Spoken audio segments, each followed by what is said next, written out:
Okay, good evening, everyone, and thank you for joining us for tonight's hybrid meeting and presentation with the Los Alamos Mountaineers. Before we get started, I want to make sure everyone's aware that the presentation is being recorded. I'm Beth Courtwright. I'm the operations manager here at the Pajarito Environmental Education Center, or PEAC, in Los Alamos, New Mexico, and I'll be the moderator for tonight's talk. I do want to acknowledge first our wonderful members and donors and our partners like the Mountaineers for their generous support. For more details about other PEAC programs coming up, you can visit us at peaknature.org. Just a few logistics for the presentation before we get started. Our presenter will be taking questions at the end via Zoom chat and from our in-person audience. For those of you watching from home, you can find that chat feature in the Zoom app menu bar. Just type your questions to the one that says PEAC Moderator in the chat window anytime during the talk, and I'll read them during the Q&A at the end. Please remember that not everyone in the room here can have a microphone, so there may be a delay when we're listening to the questions from the audience.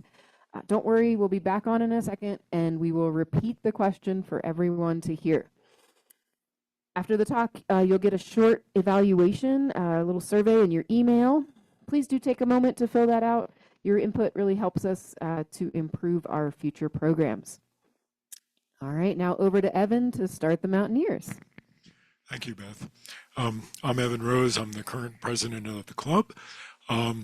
Welcome to our March program. This is our monthly program. So we'll start off with a little advertisement for our climbing school, which will take place this next month.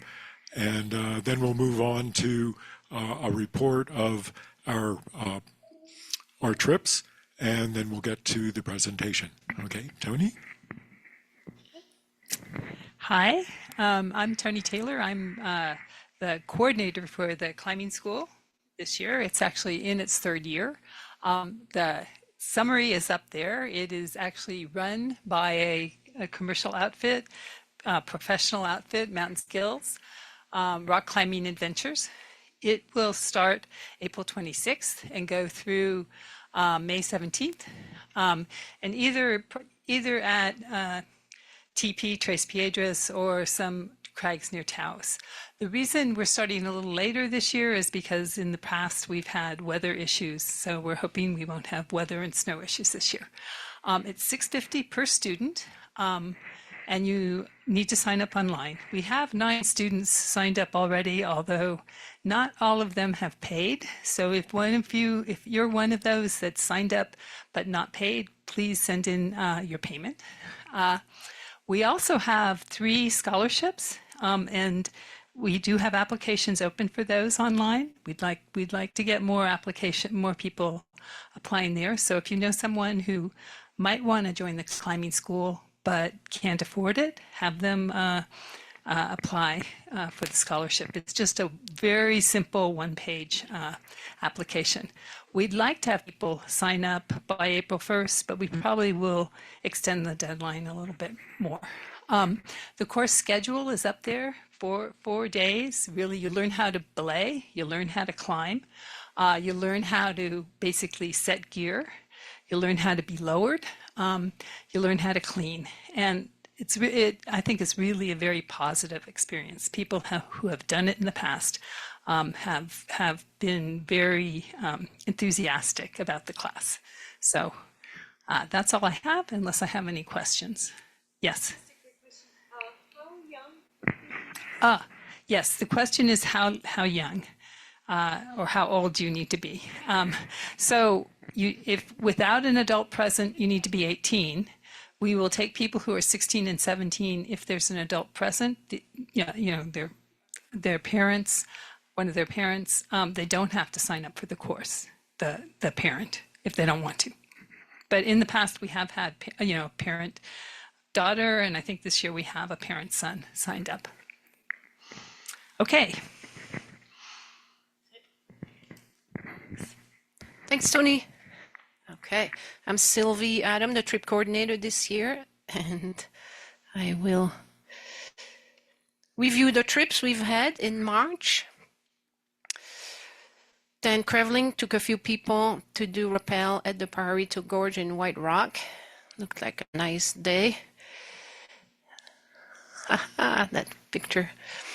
Kai Davis had his 2 classes of climbing knots here at Peak with great attendance and nice help from mountaineers to co-instruct. So I think that went very well. He'll probably do more of those. And I saw Jean in action 2 days ago do a double fisherman knot on a suet feeder. That's way up there. So good job, Jean. All right, that's it. It was kind of light. So on April 5th, Gwendolyn is going to take people for a ski and snowboard at the Angel Chavano in Colorado. Do you have a maximum number of people? Are there openings? Okay. Talk to Gwendolyn. Then April 12th is the Cabazon Peak with Evan Rose. Is that full, Evan? No, still excellent. All right, it's not full. Anne and Clarissa are doing the rescheduled weekend at the Bistai Badlands. Is that a full moon? It's a full trip and it's a full moon. Okay. Yay. But there is a wait list just in case. And then on April 15, Rachel will start the top roping on Tuesdays and Thursdays. And I don't climb, so I don't know much about that. Then Bill in early May is doing the Llama Drop Camp in Escalante County. There's 1 slot available, still true. Okay. Mid-May, Jean will do Introduction to Backpacking. You register for this 1-night backpack trip on the Peak website. And just because I know a little bit about that, you need to have rain gear. You need broken-in boots, not fresh new boots. And you need to be able to hike 5 miles with a 10-pound pack. And then you're ready to go with Jean. Then we jump to November for Bill's annual Bike Hike and Explore Week in Moab. And wait, I have to read this. 2 queen room available for full trip, 1 queen for half week. Okay. All right. And then a whole slide just for Tanja. In July, she has a backpack at Wolf Creek Pass from Wolf Creek Pass to Cumbres on the CDT. Next month, mid-August, it's the Aleutian Island Adventure with backpacking in Alaska. And jumping to September, the Wind Rivers Mountains in Wyoming backpack. Fun. Skipping this. Okay, so if you're not a member yet, it's easy. Go on the Los Alamos Mountaineers website. It's inexpensive, and then you'll get announcement, email with all these trips, and not much more. We don't sell too much junk. So lead your own trip or get a co-leader if it's your first trip. If you just want a little support for the first time you want to go out there and take a group with you, one of us will be happy to support that. Okay, I'm done with trips. Here comes Anne. Okay, I'm Anne Satsangi, I'm program coordinator along with Jan Velichevsky. So we have a pretty full set of programs for the year, but we still have a few openings later in the year. So if you have an exciting adventure you would like to share, or know someone or want to see a certain type of talk, please come speak to Jan or myself. And just a heads up, in July, we will again do the campfire stories that we did last year. There was a lot of positive response, but I want to start saying it now to put it in your head to start thinking of a scary, adventurous, suspenseful story of 5 minutes or less to tell around the campfire at our July meeting. All right, and with that, I want to introduce Tanja. Tanja grew up in Bavaria. She spent spring and fall vacations hiking in the Alps with her parents and skiing in the winter. Her love for the outdoors has inspired her many adventures all over the world, including bike touring, climbing, high-altitude mountaineering, whitewater canoeing, caving, cave diving, skiing, snowboarding, and her current favorite, backpacking. And that's what she'll be talking today about revelation in the revelations.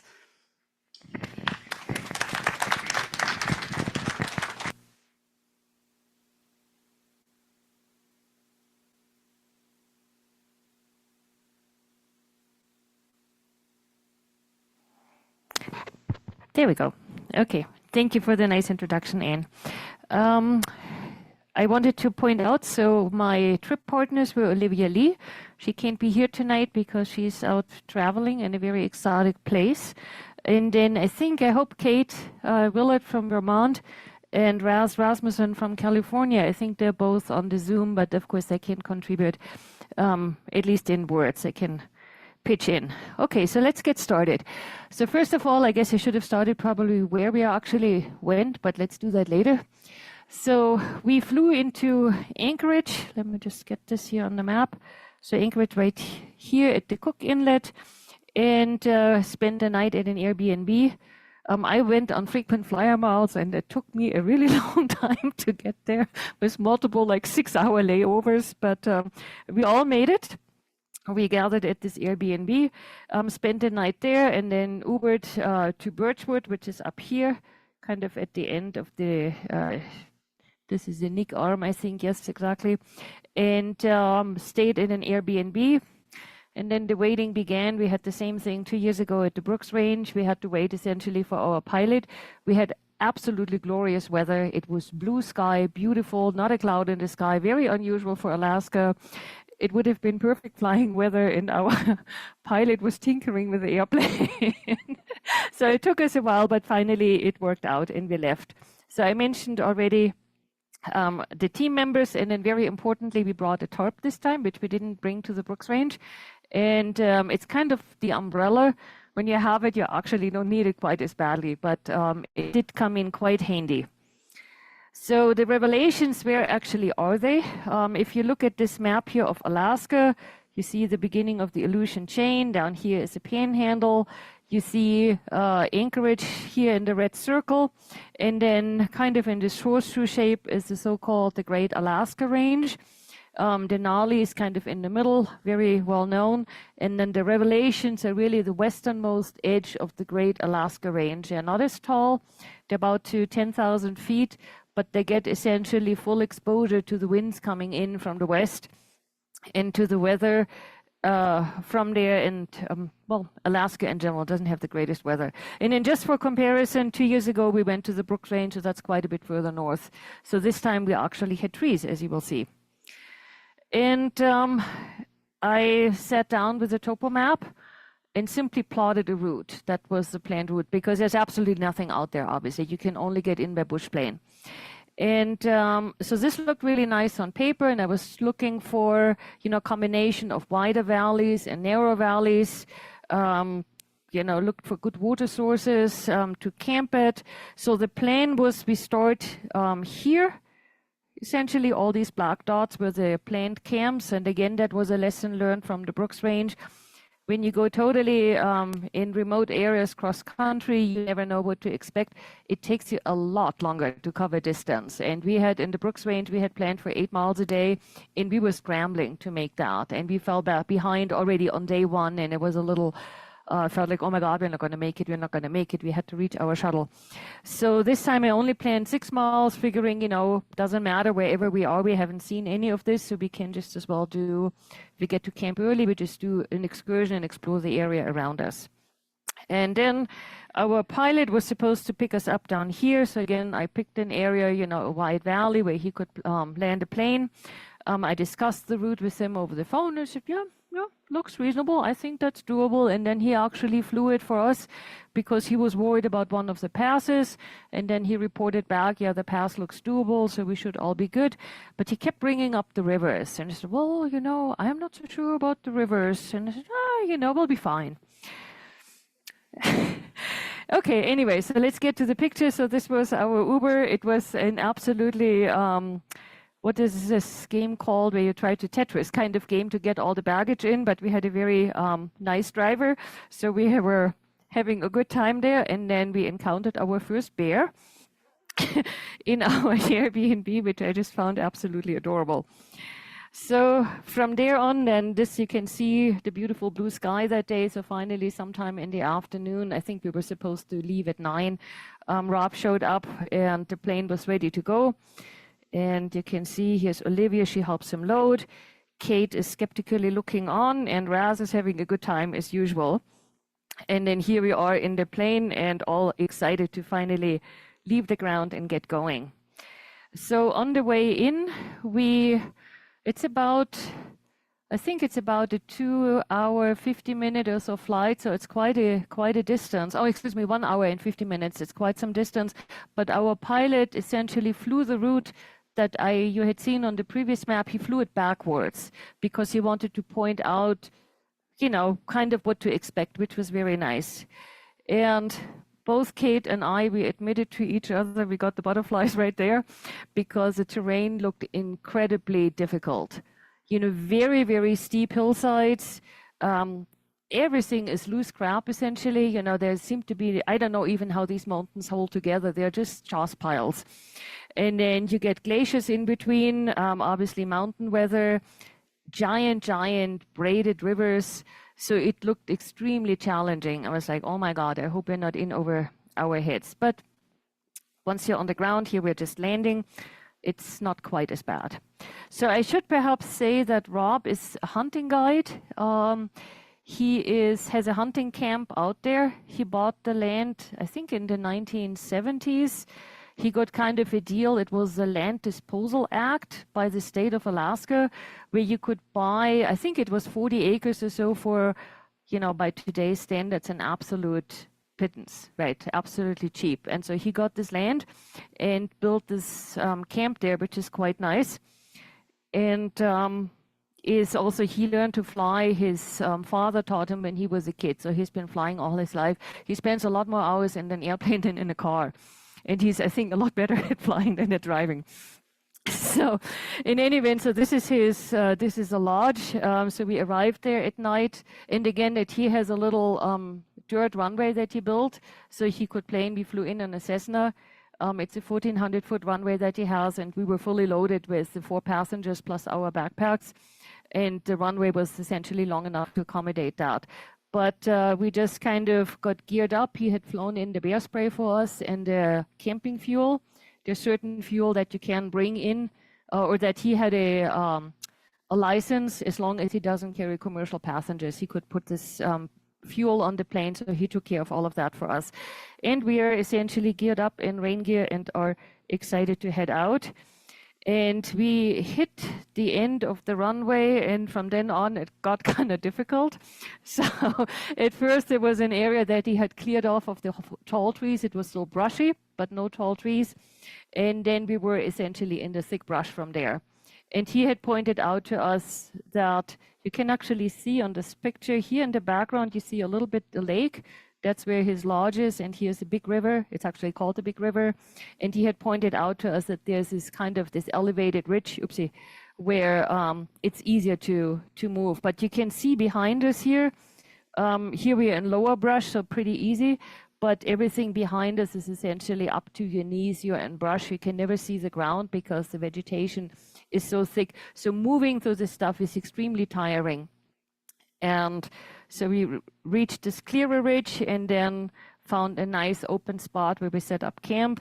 It was beautiful weather that night. And you see essentially the backdrop here, the high revelations are back here. This is Mount Hesperus, the tallest peak, which is just under 10,000 feet. Oh, there it is. Okay, so then we just hiked on. I liked this one. It looked like a miniature little landscape with these tiny little trees growing out of the puddle. So I took that picture, and then again, I knew from the Brooks Range that if you can move on gravel, that's what you want to do because it's much, much easier than bushwhacking. And so we finally, after this is day 2, we reached finally the river because everything is swampy terrain. You know, you had your feet wet, I think, after the first 30 minutes. I had soaking wet feet. So we reached that terrain, which is much easier to move on, and we were quite happy. And we moved on. Here you see the first image of the tarp, half collapsed because it got windy. And kind of typical camp at the edge of the river, and also, you know, obviously Alaska weather. But very beautiful. So here, you know, just took a little snack by the riverside. I think I picked this picture because it gives a good impression of just the size of these rivers. It's just unfathomable in essence. You know, in all these channels that you see, they're wide and deep.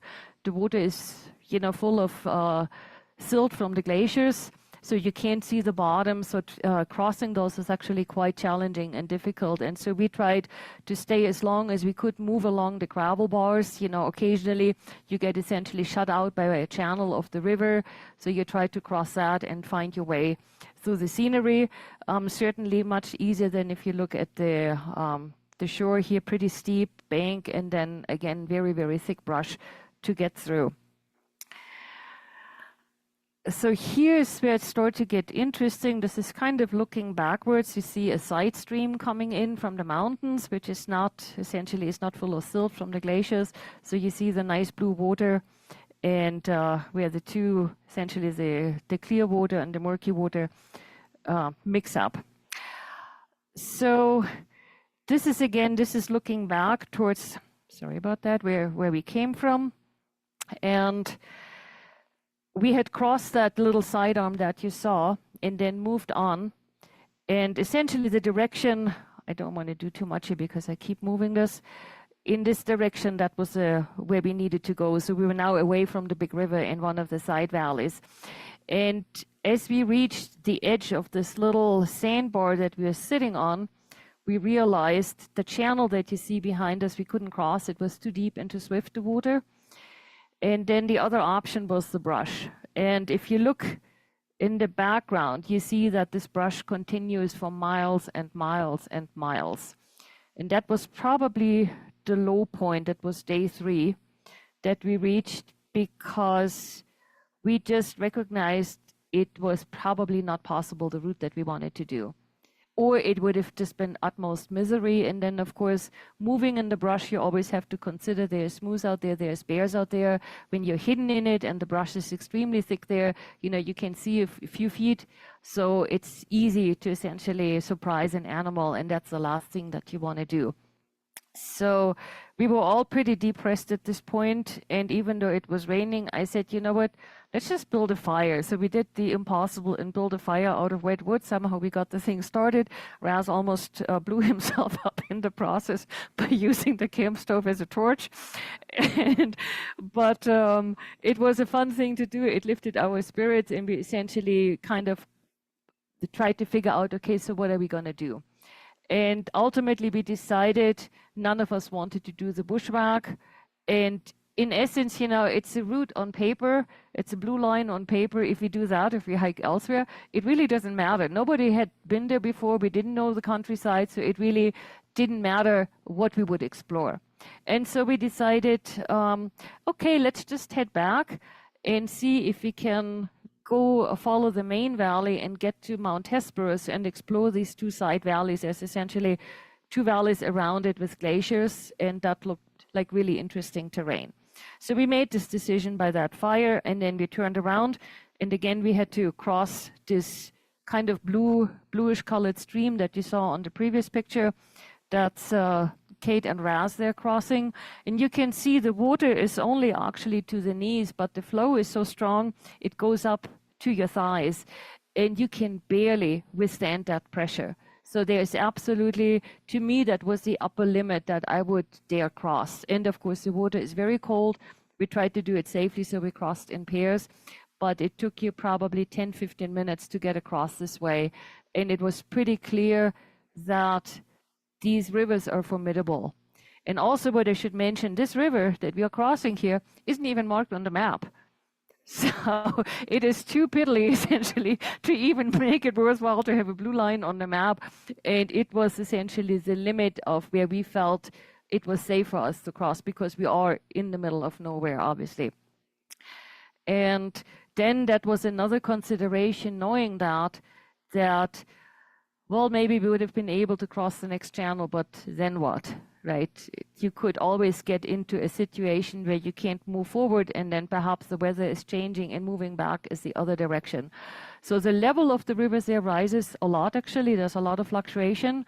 But as we discovered, it was either raining, and then the days when it was warmer and the sun came out, then the glaciers were melting. So there was always something that essentially would raise the water level. Anyways, still in good spirits, so we kind of headed back the direction we came. And Kate found this nice horn of a sheep. And these are called, I have it on here, yellow dryers. They were just everywhere, so they were beautiful. And also we figured out quickly those were the areas where it was drier, so those were the good So there was a good campsites that we went to. And again, I found them fascinating. I read up on them. They're also called little Einsteins because of the wild hairdo. And when they kind of just opening up, you know, they're kind of twisted and look a little pinkish until they unfold and become really beautiful. And this is, of course, after they have flowered. When they flowered, they are yellow. But it was, we were there mid-August, I think, at this point. And of course, fall is already coming. Bears were everywhere, so we saw a lot of tracks of them. This is Olivia's foot right there. She has tiny feet, but still this is a big bear print. And you can also, for example, on this one here, if you see how far away from the actually balls of the foot the claw imprints are, it's pretty intimidating. I'm pretty sure the bear saw us. Fortunately, we never saw one, but we also paid attention. We always traveled in a group. Whenever we got into terrain where we didn't have good visibility ahead, we would blow our whistles or make noise in one way or another so that we wouldn't surprise a bear. And here the tarp came to full use.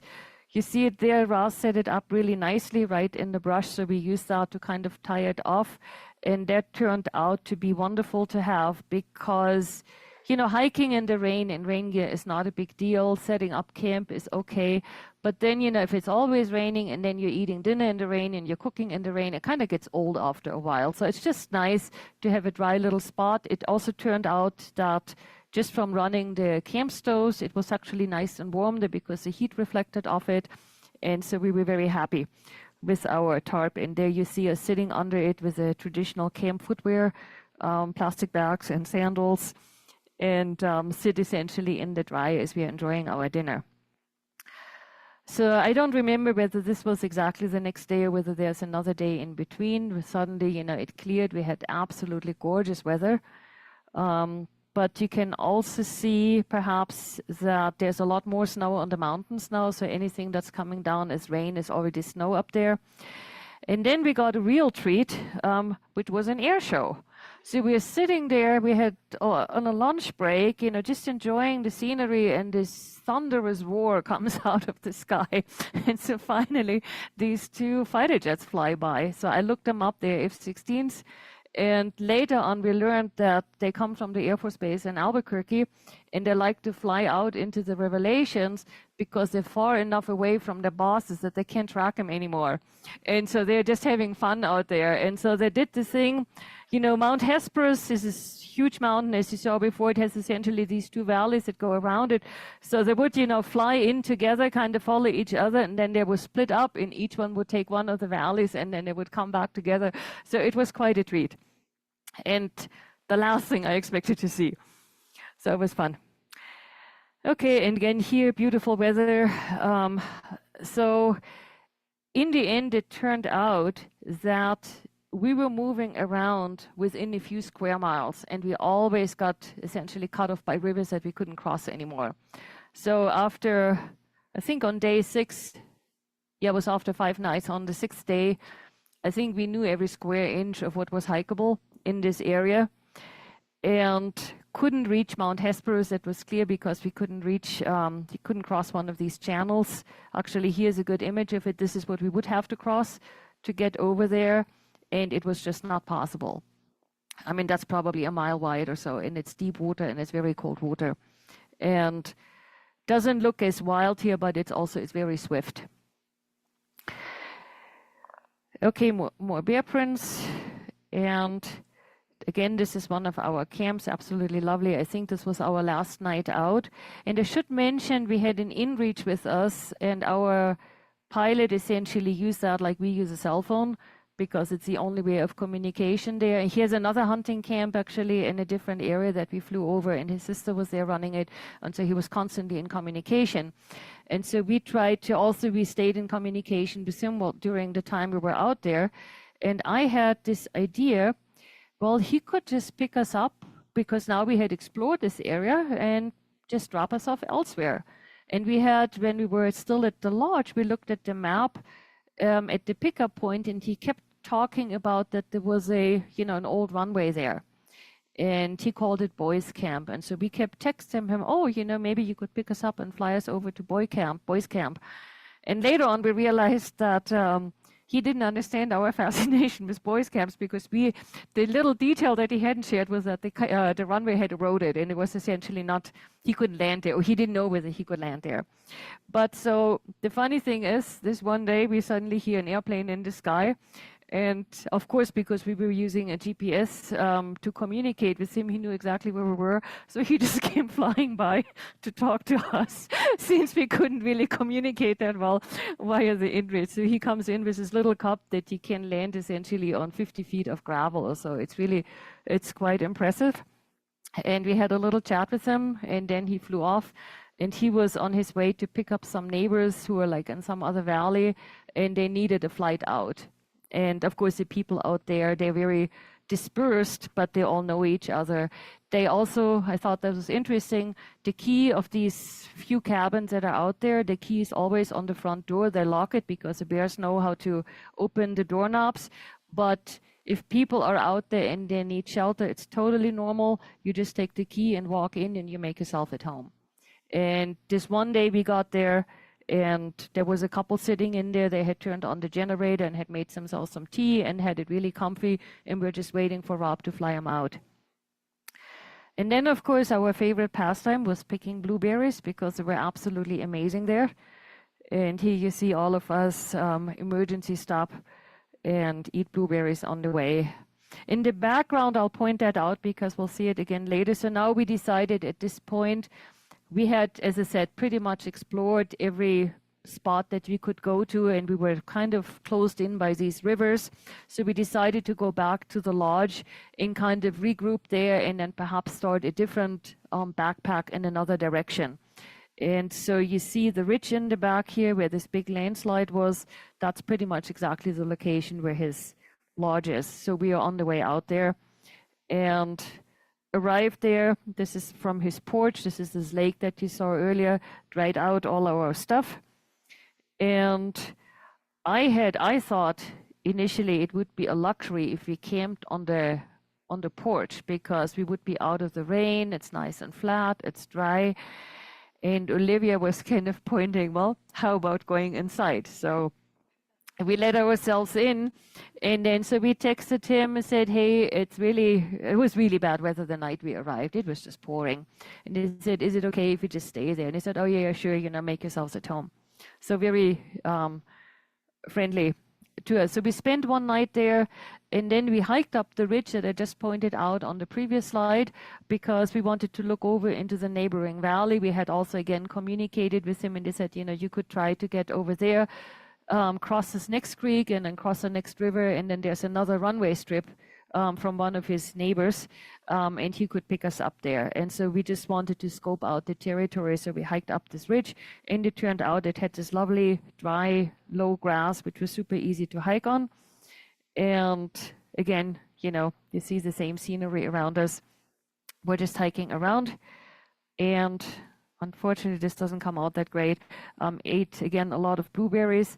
what I really love about the blueberries, there's something on the leaves that makes the water really bead into these little almost pearls. And it's just really looks very beautiful. So I spend a lot of time playing around with my camera and took close-up pictures of various berries. I think those are soap berries. And then you see a little bit, this white stuff is the reindeer lichen. It was really funny because, we've been trudging through mud and rivers and sand and whatnot. And so, of course, you look accordingly, and suddenly all of our boots look like new. It was like, wow, we could sell those, And turns out that the reindeer lichen is so rough, and it's like a little dry sponge, essentially. As you're walking through that, it just brushes your shoes off, and they got super clean. So that was funny. Okay, more close-ups with a spider web. And then this is kind of my favorite because it truly looks like plastic. It looks almost artificial, just a nice color composition. And this is a type of lichen. And this is the Arctic gentian that grew everywhere in huge clusters. And again, we're still up on the ridge, and we found this was probably the best patch of blueberries we found. So we had to pick and eat, and then decided this was pretty bad weather. It was just a day trip. You see at the bottom here where the lake is, you can see the runway here.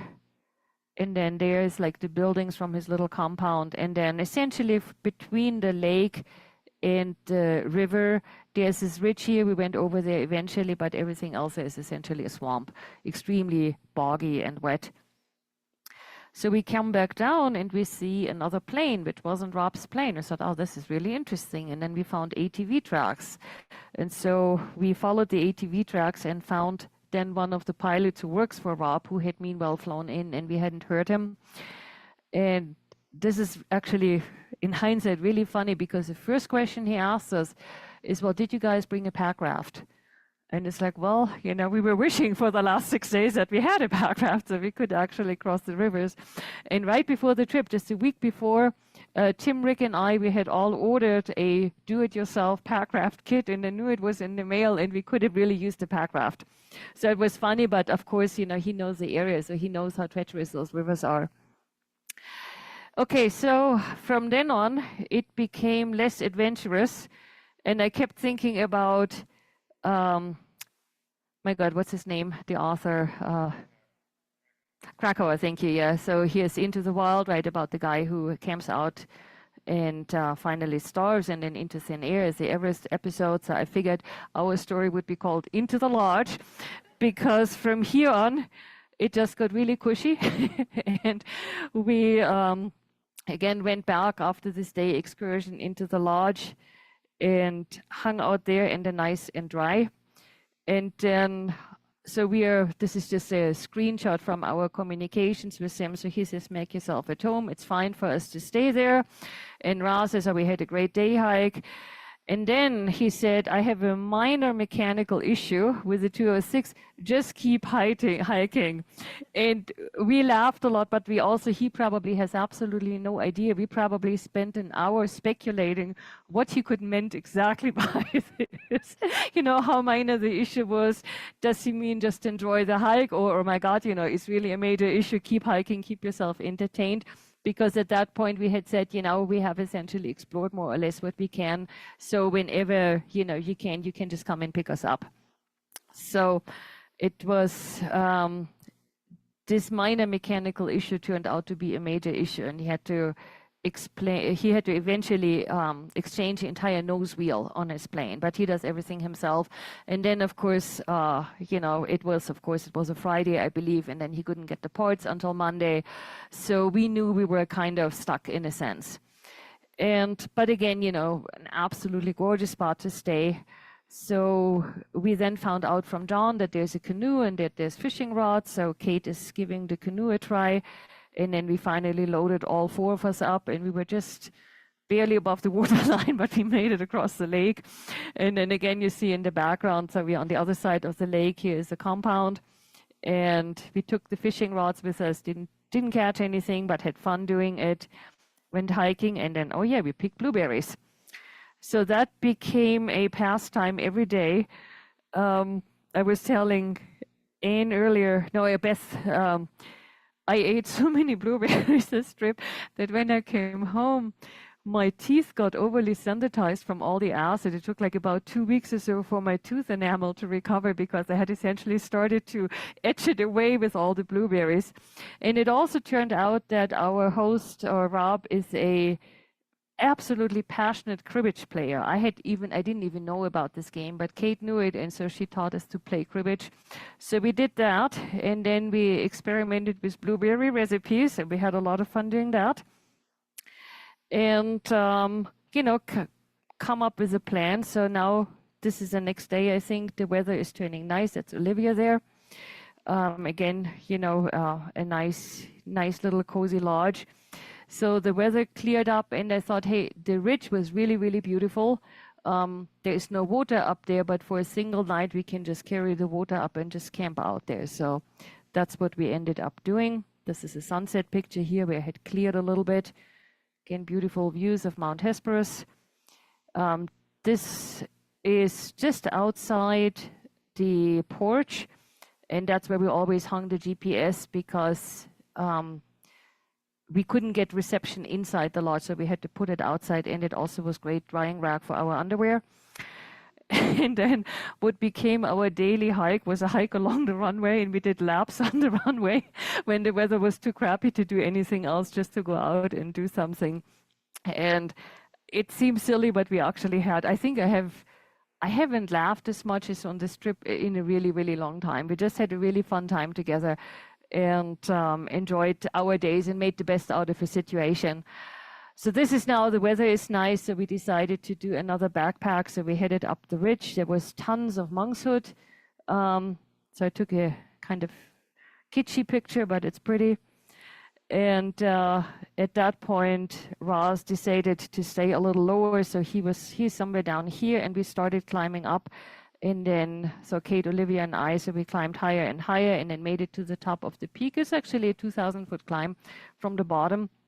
And the last section was extremely treacherous. It's very, very steep.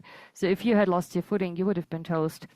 But just, of course, fun views from up there in all directions. Again, you see, it's always the same view right here. You see the runway again and the lake and then the big river here, the valley, and then our ridge where we camped. Was pretty windy up there, so we took us a while to find a sheltered spot. Sun is setting, beautiful evening. This is just straight out of my tent with the sunset. I guess another view. Again, now you see Mount Hesperus totally snow covered from the rain of the previous days. And of course, as usual, the rivers are up. It was extremely steep slope to get up there, so it was actually, particularly going down, wasn't fun, but we made it. Again, I think Rob can use it as advertisement for his camp.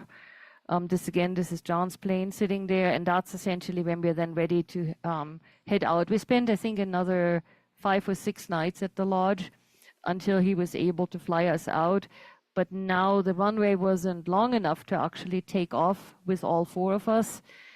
And so that's why John took Raz and flew him out in the little cub to this neighboring runway that Rob had mentioned to us, 2 valleys over, which was longer. And so then from there, we essentially were able to take off with all of us in one plane.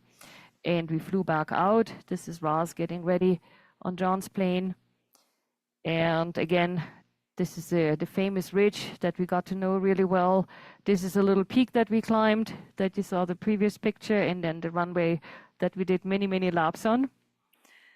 And that's John taking off with Raz, and I think that's probably close to my last picture. So this is from the rest of us, last view down to our nice camp, which we started to referring to as our lodge after a while.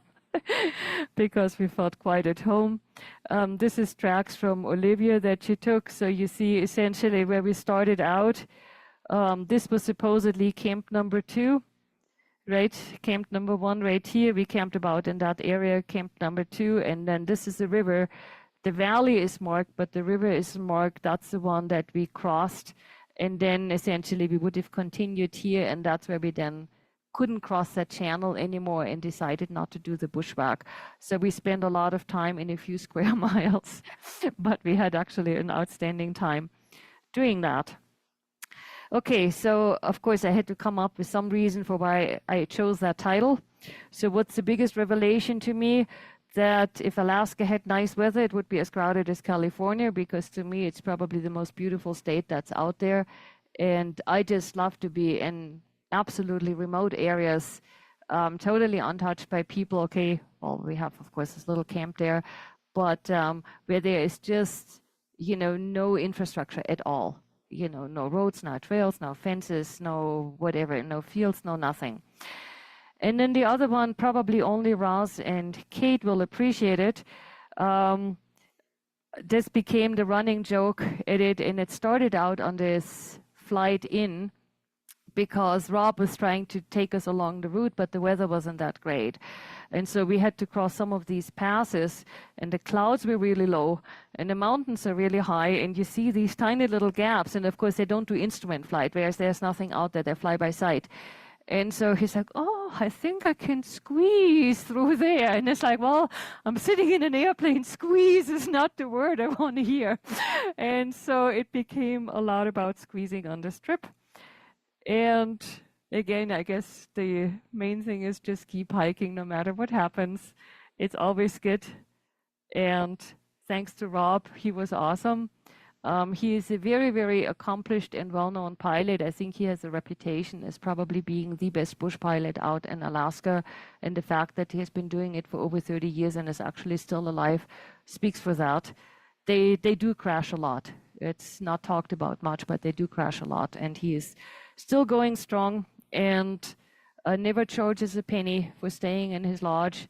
Was just an incredible, wonderful person and a very generous host. I think that was it. Yep. Okay, so thank you.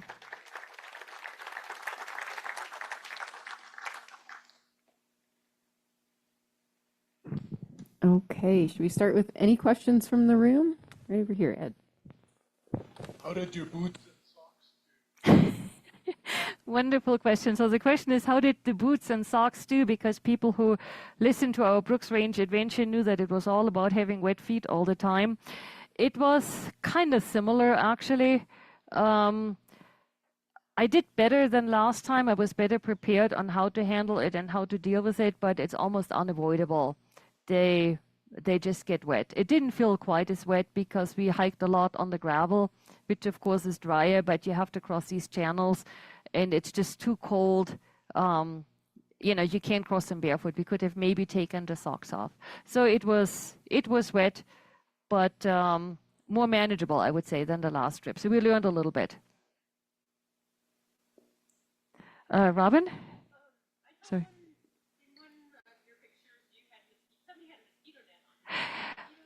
Okay, so the question is whether we had mosquitoes, because Robin noticed that there were some people wearing, or many of us wearing mosquito nets. Yes, we did, especially on the runway. There were a lot for some reason. It was, sometimes it was worse, and they came and you actually put your net on and then the wind blew a little bit or it started raining and they weren't as bad. So I did have a lot of mosquito bites, especially around the face, because other than that, you're pretty much wrapped up in a Ziploc bag, so the mosquitoes can't bite you. But they were definitely there, but it wasn't, I have been in northern Sweden once, and they were like, you had black clouds around your head. It was nothing like that. But they did bite, but it wasn't prohibitive or super annoying. I think, Paul, you had a question? Oh, no, I'm sorry.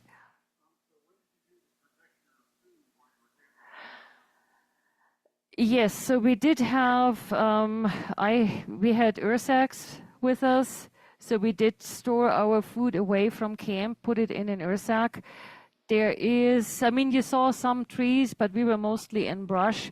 So we did tie it off to the brush. The reality is, if a grizzly bear wanted to rip out that shrub, it would do it with one paw. It was more psychological.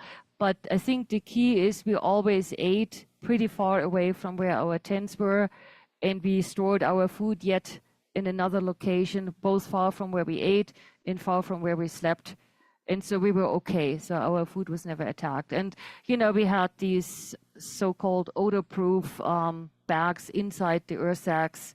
So we tried to do, to be mindful of it and not attract bears unnecessarily. And we never had an issue. But that, of course, doesn't mean they weren't there. We were just lucky, I guess, that they didn't take it. Okay, one from online. How did you deal with hiring your pilot for such a fluid schedule? Yeah, that was actually is an interesting question. So when I started planning that trip, that was late last, not, it was already the previous year, so in 23, late in 23.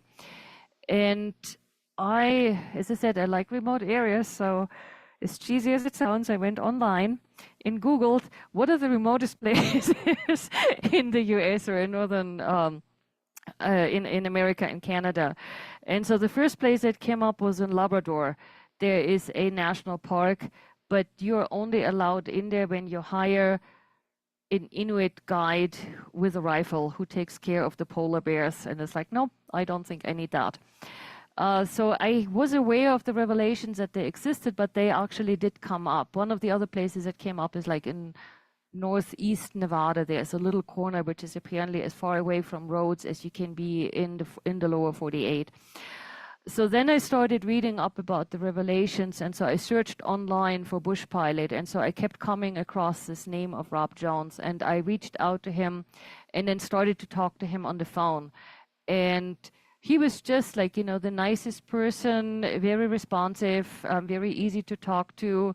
And so we knew essentially that they were,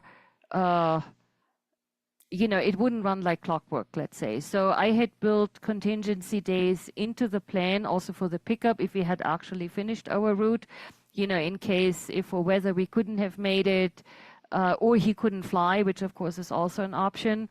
And so all of that we discussed with him. And so based on his recommendation, he thought that about 2 days of a contingency window would be sufficient for us. So that's how we planned. So it would have been an 11-day hike. And then we had 2 days of contingency, but also knew, of course, that we could communicate with the inReach to say, hey, we are ready, you know, you can come and pick us up. But then, you know, he may not have been able to fly out. And so it actually worked out quite nicely. So again, you know, he has a lot of experience doing this. He was actually mostly concerned about wildfires, that he can't fly because of wildfire smoke. But that turned out not to be a problem. But of course, you know, it could have been a problem closer to Anchorage, and he couldn't have come out of that area. So you don't know. But again, so basically we went by his recommendation. That's really the answer to the question. But it took a lot of planning. Again, you know, planning route, communicating with him, going back and forth. As I said, you know, he flew the route beforehand to make sure that it was actually doable, because it was like non-existent, right? It was just a line on Caltopo. So it goes back to your planning. Like originally, how long of the trek did you plan to cover? Like how many miles were you planning on tracking? Yeah, okay, so I forgot to repeat the previous, no, Beth had the microphone. So the question is how many miles we were planning on doing. So I believe, if I remember correctly, we had 10 or 11 camps, I don't exactly know, and we had roughly about, on average, 6 miles a day, so the entire route would have been about 66 miles. That's what we had planned on. Yes, please. So the question is whether I took a firearm with me. I had long discussions with Rob, with the pilot, about it, because when I asked him about bear spray, he said, well, you know, I just take a rifle. And I said, Rob, I'm counting ounces. I'm not going to carry a pound firearm and a pound of ammunition. And I kind of relied on the fact that we were a group of 4, which is usually large enough to keep bears from attacking you, but we did all carry bear spray. But Rob thought we were crazy that we would go with bear spray. But he also felt like that grizzly bears are not a problem. He said they're old and grumpy. I shouldn't say old, they're grumpy. They usually just walk away when they see you. He was much more concerned about black bears. Yeah, but also, we did, I guess everybody who goes out there, I did do a lot of reading. They're so-called predatory bears. They just want to eat you, and there is nothing in the end that will help you, But again, the odds of encountering one of those are so slim. It's much more likely that you get run over by a bus, I guess. So that I decided, that's a risk that I'm willing to accept. It's not the way I want to go. But again, rather than missing out on an adventure like that, it's a risk that I'm willing to accept.